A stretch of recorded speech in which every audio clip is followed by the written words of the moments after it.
America ఎన్నికలు యుక్రెయిన్కు కలవరాన్ని కలిగిస్తున్నాయి. ఒకవేళ అమెరికన్లు ట్రంప్కు ఓటు వేస్తే తమ పరిస్థితి ఏంటి అంటూ యుక్రెయిన్ అధ్యక్షుడు జెలెన్స్కీ ఆందోళనకు గురవుతున్నాడు. తాను అధ్యక్షుడిగా ఎన్నికైతే యుక్రెయిన్కు సాయం చేసేది లేదు అంటూ ట్రంప్ తేల్చి చెబుతున్నాడు. దీంతో ఈలోగా యుద్ధాన్ని ముగించాలని జెలెన్స్కీ ప్రయత్నాలు చేస్తున్నాడు. శాంతి చర్చలకు సంకేతాలు ఇస్తున్నాడు. తమతో రష్యాతో చర్చలు జరిపే నమ్మదగిన దేశం భారతేనని తాజాగా సంకేతాలిచ్చాడు. ప్రధాని మోదీ తలుచుకుంటే అది సాధ్యమేనని అంటున్నాడు. రష్యా అధ్యక్షుడు పుతిన్ కేవలం మోదీ మాట మాత్రమే వింటాడని చెబుతున్నాడు. భారత్ యుక్రెయిన్ యుద్ధాన్ని ఆపగలదా?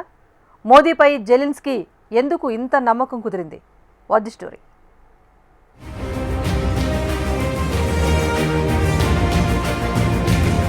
ప్రధాని మోడీని జెలెన్స్కీ నమ్ముతున్నారా? ఉక్రెయిన్ యుద్ధాన్ని భారత్ మాత్రమే ఆపగలదా? శాంతి చర్చలకు భారత్కు ఉన్న సానుకూలతలు ఏంటి? అమెరికా అధ్యక్ష ఎన్నికలపై ప్రపంచవ్యాప్తంగా ఆసక్తి నెలకొంది. రిపబ్లికన్ పార్టీ అభ్యర్థి డొనాల్డ్ ట్రంప్, డెమోక్రట్ అభ్యర్థి కమలా హ్యారిస్ దూకుడుగా ప్రచారం చేస్తున్నారు. అమెరికన్లను, అమెరికాలో ఉన్న విదేశీ సంతతి ఓటర్లను ఆకర్షించేందుకు ఎవరికి వారు ప్రయత్నాలు చేస్తున్నారు. అయితే భారతీయ సంతతి ఓటర్లలో 61% మంది కమలా హ్యారిస్ కి మద్దతు ఇస్తున్నట్టు తాజా సర్వేలు వెల్లడించాయి. ట్రంప్ కు మాత్రం 31% మంది అనుకూలంగా ఉన్నారని ఇండియన్ అమెరికన్ యాటిట్యూడ్ సర్వే వెల్లడించింది. ఇది ప్రతికూల అంశం. ఈ ఎన్నికల్లో కమలా హ్యారిసే గెలవాలని ఓ దేశం మాత్రం కోరుకుంటోంది. దేవుడా కమలా హ్యారిస్ ని గెలిపించంటూ ఆ దేశ అధ్యక్షుడు ప్రార్థనలు చేస్తున్నంత పని చేస్తున్నాడు. అతడు మరెవరో కాదు, ఉక్రెయిన్ అధ్యక్షుడు వోలోదిమిర్ జెలెన్స్కీ. ఒకవేళ అమెరికాలో ట్రంప్ గెలిస్తే ఉక్రెయిన్ కు సాయం నిలిచిపోతుంది. ఉక్రెయిన్ సాయాన్ని కొనసాగించేది లేదని ట్రంప్ పలుమార్లు తేల్చి చెప్పేశాడు. ఇదే జెలెన్స్కీని ఆందోళనకు గురిచేస్తోంది. మరో 3 నెలలు మాత్రమే బైడెన్ అధ్యక్ష పదవిలో ఉంటారు. ఆలోగా యుద్ధాన్ని ముగించుకోవడమే మేలని భావిస్తున్నారు. అయితే అమెరికాలో భారతీయులు కమలా హ్యారిస్ కు మద్దతు ఇవ్వడం అంటే అది ఓ రకంగా ఉక్రెయిన్ కు ఊరటనిచ్చే అంశం. 2020 అమెరికా అధ్యక్ష ఎన్నికల్లో బైడెన్ కు భారతీయ సంతతి ఓటర్లు మద్దతునివ్వలేదు. అమెరికన్ భారతీయ ఓటర్లు ఎలా ఉన్నా భారత విషయంలో జెలెన్స్కీ కీలక వ్యాఖ్యలు చేశారు.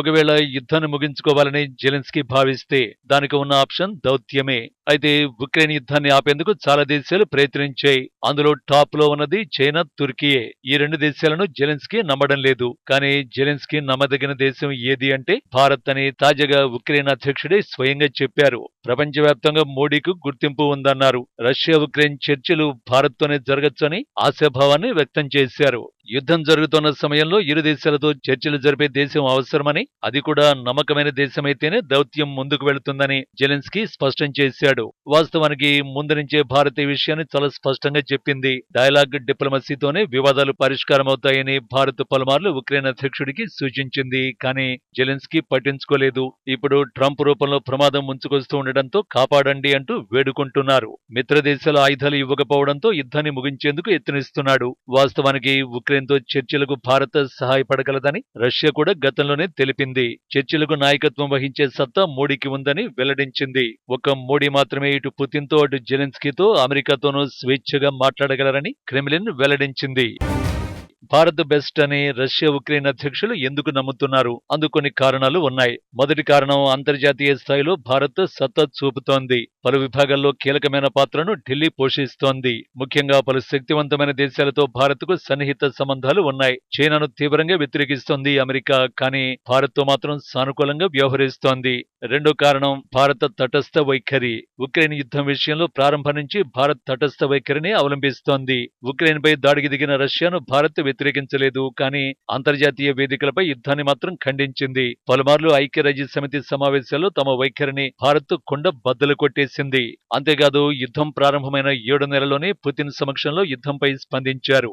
వేలాది మంది తమ విద్యార్థులను దేశానికి తరలించేందుకు ఉక్రెయిన్ కు తమకు సహకరించినందుకు మోడీ అప్పట్లో కృతజ్ఞతలు తెలిపారు. ఆ తర్వాత యుద్ధం విషయంలో పుతిన్ కు మోడీ చురకలంటించారు. ప్రస్తుతం యుద్ధానికి తగిన కాలం కాదని పుతిన్ కు మోదీ చెప్పారు. డెమోక్రసీ, డిప్లొమసీ, డైలాగ్ తోనే సమస్యలను పరిష్కరించుకోవాలని ప్రధాని తేల్చి చెప్పేశారు. ఈ విషయంలో చర్చలు జరపడానికి తాము సిద్ధమని మోడీ వెల్లడించారు. ఇలా పుతిన్ ఎదుట యుద్ధాన్ని ఆపమని కోరిన ప్రపంచ నాయకుడు ఎవరూ లేరు. రష్యాతో సన్నిహిత సంబంధాలు ఉన్నా కూడా చైనా అధ్యక్షుడు జిన్పింగ్ మాత్రం ఆ సాహసం చేయలేకపోయాడు. కనీసం పుతిన్తో యుద్ధం విషయంలో మాట్లాడే సాహసమే ఏ నాయకుడు చేయడం లేదు. అలాంటిది యుద్ధం ఆపమని పుతిన్ సమక్షంలో మోడీ గట్టిగానే చెప్పాడు. ఆ తర్వాత ఈ ఏడాది జూలైలో మోడీ మాస్కోలో పర్యటించారు. అప్పుడు కూడా యుద్ధం విషయంలో మోడీ మరింత క్లారిటీగా మాట్లాడారు. యుద్ధ రంగంలో పరిష్కారం లభించదని పుతిన్తో నేరుగా చెప్పేశారు. బందూకులు, బాంబులు, తూటాలతో చర్చలు అసాధ్యమని తేల్చి చెప్పేశారు. భవిష్యత్ తరాలు బాగుండాలంటే యుద్ధాలను ఆపాలని స్పష్టంగా చెప్పారు. అంతేకాకుండా ఉక్రెయిన్ యుద్ధం మొదలైన తర్వాత తొలిసారి ఈ ఏడాది జూలైలో ప్రధాని మోడీ మాస్కోకు వెళ్లారు. ఆ తర్వాత ఆగస్టులో ప్రధాని మోడీ కీవ్కు వెళ్లారు. ఉక్రెయిన్ అధ్యక్షుడు జెలెన్స్కీకి ప్రధాని మోడీ సంఘీభావం తెలిపారు. ఆ తర్వాత సెప్టెంబర్లో మోడీ అమెరికాలో పర్యటించారు. వెల్మింగ్టన్లోని జో బైడెన్ నివాసానికి ప్రధాని మోడీ వెళ్లారు. తిరిగి అక్టోబర్లో రష్యాకు మోడీ వెళ్లారు. ఆయా దేశాలతో సంబంధాలను భారత్ సమతూకంతో చూస్తోంది. గత 3 నెలల సమయం భారత్కు అత్యంత క్లిష్టమైనది, అత్యంత సున్నితమైనది, కత్తి మీద సాము లాంటిది. ఈ సమయంలోనే భారత్ శాంతి దూత అవతారం ఎత్తింది. ఇరు పక్షాల మధ్య మధ్యవర్తిత్వం వహించడానికి కూడా సిద్ధమని భారత్ తెలిపింది. బ్రిక్స్ శిఖరాగ్ర సమావేశాల్లో భాగంగా 2 రోజుల క్రితం రష్యాలో ప్రధాని మోడీ పర్యటించారు. మోడీ పుతిన్ దౌత్య చర్చల్లో భాగంగా కూడా ప్రధాని మోడీ మరోసారి యుద్ధంపై కీలక వ్యాఖ్యలు చేశారు. ఉక్రెయిన్ రష్యా దౌత్య చర్చలతో సమస్యలు పరిష్కరించుకోవాలని మోడీ కోరారు. అవసరమైతే భారత్ మధ్యవర్తిత్వం వహిస్తుందని కూడా తేల్చి చెప్పారు. ఉక్రెయిన్లో శాంతి స్థాపనకు తమ ఎలాంటి పాత్ర పోషించేందుకైనా సిద్ధమని మోడీ తేల్చి చెప్పారు. ఇక భారత్ మధ్యవర్తిత్వానికి సానుకూల అంశం అమెరికాతో సత్సంబంధాలు ఉండడమే. గతంలో ఎన్నడూ లేని విధంగా భారత్కు కూడా అమెరికా ప్రాధాన్యమిస్తోంది. అందుకే భారత్ మాత్రమే యుద్ధాన్ని ఆపగలదని అటు పుతిన్తో పాటు ప్రపంచ నాయకులు భావిస్తున్నారు. ఇప్పటికే భారత్ ఆ దిశగా ప్రయత్నాలు కూడా మొదలుపెట్టింది. జెలెన్స్కీని కలిసిన మరుసటి రోజే ప్రధాని మోడీ అమెరికా అధ్యక్షుడు బైడెన్, రష్యా అధ్యక్షుడు పుతిన్తో ఫోన్లో సంభాషించారు. ఉక్రెయిన్లో శాంతి స్థాపనకు తాము ఎలాంటి పాత్ర పోషించేందుకైనా సిద్ధమని మోడీ తేల్చి చెప్పారు. అంటే మధ్యవర్తిత్వం వహించేందుకు సిద్ధంగా ఉన్నామని చెప్పకనే మోడీ చెప్పేశారు. ఇక మూడో కారణం భారత్తో అమెరికాకు సత్సంబంధాలు ఉండడమే. గతంలో ఎన్నడూ లేని విధంగా భారత్కు కూడా అమెరికా ప్రాధాన్యమిస్తోంది. అందుకే భారత్ మాత్రమే యుద్ధాన్ని ఆపగలదని అటు పుతిన్తో పాటు ప్రపంచ నాయకులు భావిస్తున్నారు. ఇప్పటికే భారత్ ఆ దిశగా ప్రయత్నాలు కూడా మొదలుపెట్టింది. జెలెన్స్కీని కలిసిన మరుసటి రోజే ప్రధాని మోడీ అమెరికా అధ్యక్షుడు బైడెన్, రష్యా అధ్యక్షుడు పుతిన్తో ఫోన్లో సంభాషించారు. అనంతరం జాతీయ భద్రతా సలహాదారు అజిత్ దోవల్ను భారత్ రంగంలోకి దింపింది. ఒకవేళ ఈ యుద్ధాన్ని ఆపితే మాత్రం భారత్ పరపతి మరింత పెరగనుంది. అయితే ఈ చర్చల్ని భారత్ ఎలా ముందుకు తీసుకువెళ్తుంది? చర్చల్లో ఉక్రెయిన్ డిమాండ్ను రష్యా అంగీకరిస్తుందా? పుతిన్ డిమాండ్లు ఎలా ఉంటాయన్న ప్రశ్నలే ప్రస్తుతం చర్చకు తావిస్తున్నాయి. వాస్తవానికి పశ్చిమ దేశాలు యుద్ధాన్ని ఆపేందుకు యత్నించడం లేదు. ఎన్నాళ్ళు ఉక్రెయిన్కు భారీగానే ఆయుధాలను అమెరికా, మిత్ర దేశాలు ఇచ్చాయి. అయితే ఇటీవల ఆయా దేశాలు ఆయుధాలు ఇవ్వలేక చేతులెత్తేస్తున్నాయి. మరోవైపు ఉక్రెయిన్ తూర్పు భూభాగంలోకి రష్యా దూసుకొస్తోంది. దీంతో ఉక్రెయిన్ అధ్యక్షుడు తీవ్ర ఆందోళనకు గురవుతున్నాడు. 2022 ఫిబ్రవరి 23న ఈ యుద్ధం మొదలైంది.